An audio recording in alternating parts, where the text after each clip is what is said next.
Hi guys, we're starting 5.3, which is solving trig equations, and I'm going to go through a couple examples to hopefully help you. So say you had number 1, sine of x plus 1 equals negative sine of x. So with these, your goal is to isolate the trig function involved in the equation. So for this one, I want to isolate sine of x. So I'm going to add sine of x to both sides. So I'm going to get 2 sine of x, and at the same time I'm going to subtract 1 equals negative 1, and then I'm going to divide by 2.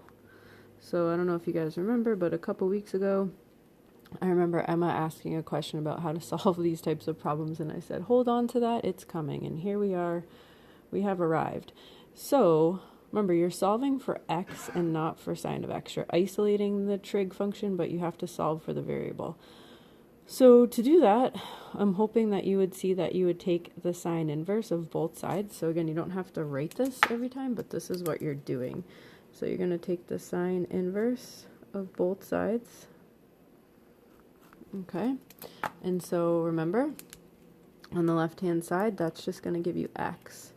And over here, we're looking at the sine inverse of negative a half. And so, remember what that actually means. It's looking for the angle, or angles, whose sine is negative 1/2. And so if you were to visualize this, remember sine, you're looking at quadrant 3 and 4. Alright?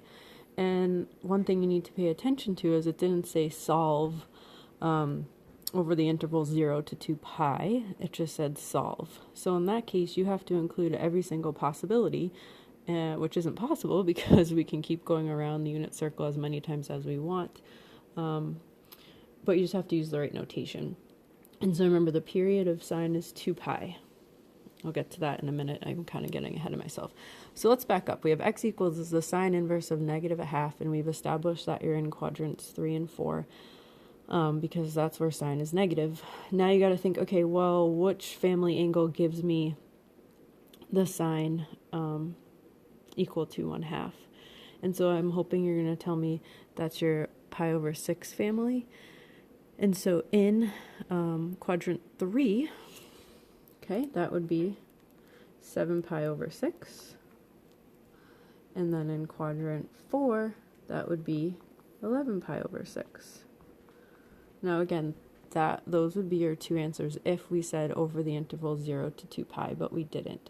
So that is where the period comes into play. The period, like I just said, of sine is 2 pi.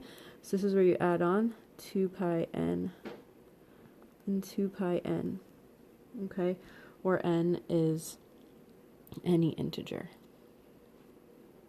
All right, so those are your two answers. Moving on to another example to hopefully help you. Tan squared of x minus 3 equals 0. So you're going to add 3 to both sides. And then hopefully you see, okay, well, I'm going to have to take the square root. So I get tan of x equals plus or minus root 3.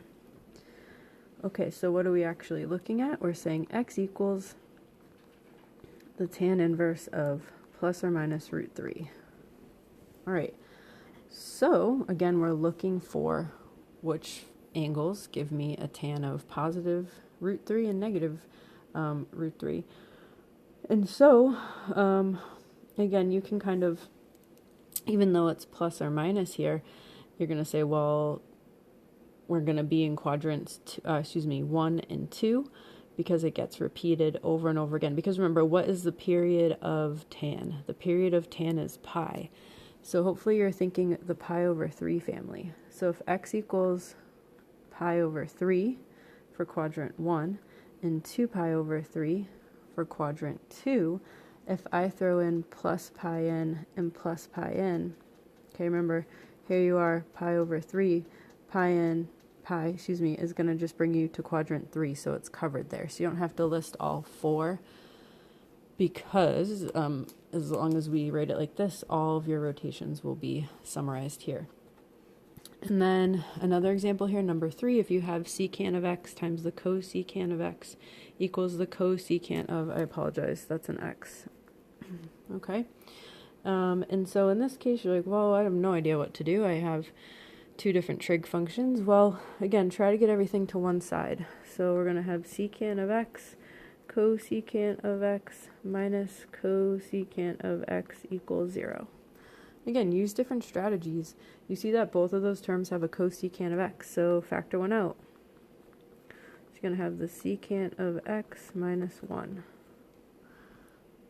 Okay, so now, well, what does this give you? You have the cosecant of x equals 0, and you're going to have secant of x add 1 over equals 1.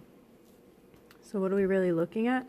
We're looking at x equals the inverse cosecant of 0, and you're looking at x equals the secant inverse of 1. So if you stop and think about it, this one right here, the cosecant inverse of 0, well, it never equals 0. So this doesn't give us an answer. Over here, you have x equals the secant inverse of 1. Where does that happen? Over here. And so, what are we really looking at? What does that actually equal? X equals every rotation of 2 pi n, even at 0 degrees or 0 radians, however you would like to think about it. I'm just looking here, making sure I didn't forget to tell you anything. Okay.